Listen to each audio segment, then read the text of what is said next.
Hello' guys, welcome to আনফিল্টাৰ্ড কথা। কিছুমান মানুহক যদি তুমি অলপমান হেট পায় বা মানুহে অলপ নেগেটিভ কথা কয়, তেতিয়া সিহঁতৰ মটিভেশ্যনবিলাক ডাউন হৈ যায়। কিন্তু তেনেকুৱা হ'ব নালাগে, কাৰণ মানুহে তোমাৰ তাত কিবা ভাল বস্তু এটা দেখিলে তোমাৰ কথা নেগেটিভলি ক'বই, তোমাৰ পিছে কথা ক'বই। ইয়াৰ ওপৰত মই তোমালোকক এটা কাহানী শুনাওঁ। এই কাহানীটো তোমাৰ আগৰ দিনৰ কাহানী হয়। আগৰ দিনত এজন খেতিয়ক আছিলে আৰু তাৰ এটা গৰু আছিলে।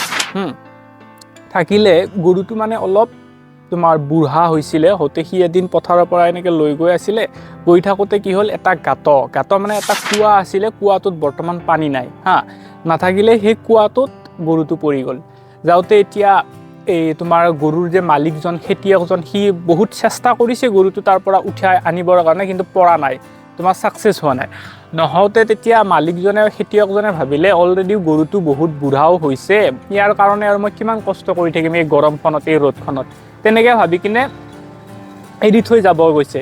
আৰু সেইটো সময়ত যেতিয়া মানে গৰুটোৱে বহুত বেছি তোমাৰ মাত দি আছিলে, তোমাৰ আতাহ পাৰি আছিলে যে মোক ইয়াৰ পৰা উদ্ধাৰ কৰা, মোক ইয়াৰ পৰা উদ্ধাৰ কৰা, সি মানে একদম বহুত হেৰি হৈ আছিলে, ভয় কৰি আছিলে, বা একদম উটপাতাং হাৰকাতবিলাক কৰি আছিলে, বহুত ভয় কৰি আছিলে। তো তেনেকুৱা কৰি থাকোঁতে মানুহজনে ভাবিলে এনেকৈ ডাইৰেক্ট এৰি থৈ গুচি গ'লে গৰুটোৱে বহুত কষ্ট পাই মৰিব, তাতকৈ মই এটা কাম কৰোঁ যে মাটি ভৰাই দিওঁ, গৰুটো যাতে কবৰ টাইপৰ হৈ যায়, তাৰ সি পোতা যায় আৰু সোনকালে মৰি যাব, তেতিয়া তাৰো ভাল হ'ব।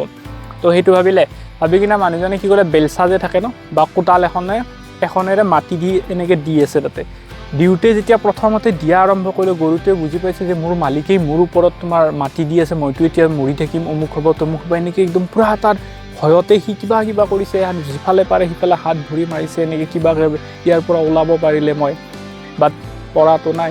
আৰু যেতিয়া এনেকৈ মাটি দি আছে অলপমান পিছত সি ভাবিলে, এতিয়া মই আৰু বেলেগৰ কথা ভাবি কাম নহ'ব, এতিয়া মই নিজেই কিবা এটা কৰিব লাগিব।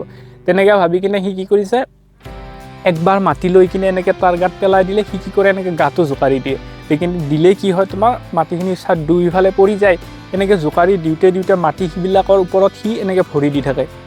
একবাৰ মাটি দিলে অলপমানে সহল ন, সেইখিনিত এনেকৈ ভৰি দিলে, এনেকৈ ভৰি দি মাটি দিওঁতে সি ইমানমান ধৰা দ আছিলে, তাৰে আধাতকৈ বেছি সি ওপৰত উঠি আহিলে, সেনেকৈ বুদ্ধিটো কৰি কিনে কৰোঁতে মালিকটোৱে আৰু চোৱা নাই, আৰু সিফালে জাষ্ট মাটি দিয়াতে সি বিজি হৈ আছে।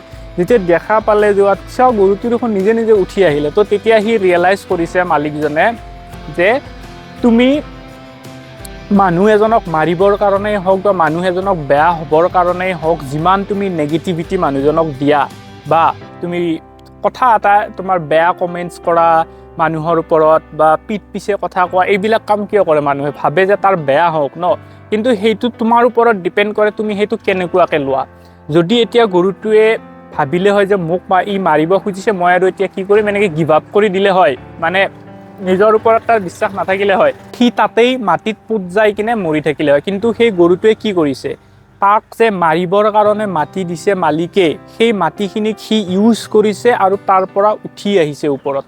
তো তেনেকুৱাকৈ তোমাক যদি মানুহে সদায় নেগেটিভিটি দি থাকে, তোমাৰ কথা বেয়াকৈ কয়, মানুহৰ আগত বেয়াকৈ কয়, কিবা কৰে, সেইটোক তুমি এনেকৈ ধৰি নল'বা যে মই বেয়া হয় চাগে, বা মোৰ তাত চাগে ইমান স্পেচিয়েল একো নাই, সেইকাৰণে মানুহে মোক বেয়া কয়, তেনেকৈ ধৰি নল'বা। তুমি এইটো এনেকৈ ধৰি ল'বা যে মোৰ তাত কিবা স্পেচিয়েল গুণ আছে, আৰু সেইকাৰণে মানুহে মোক ইমানকৈ ন'টিছ কৰে। আৰু সেই হেটটো তোমাক যে তোমাৰ সমাজৰ মানুহেই হওক, তোমাৰ ওচৰে পাঁজৰে মানুহে হওক, যোনে হওক তোমাক যে হেট দি আছে, সেই হেটটোক ইউজ কৰি তুমি ওপৰত উঠিব ট্ৰাই কৰিবা। তো আজিলৈকে ইমানতে। যদি কাহানীটো তোমাৰ ভাল লাগিছে, কিবা এটা নতুন বস্তু শিকিছা, এটা লাইক কৰি দিবা, কমেণ্ট কৰি দিবা, শ্বেয়াৰ কৰি দিবা, আৰু প্লিজ মানে চেনেলটো ছাবস্ক্ৰাইব কৰি দিব। Bye bye.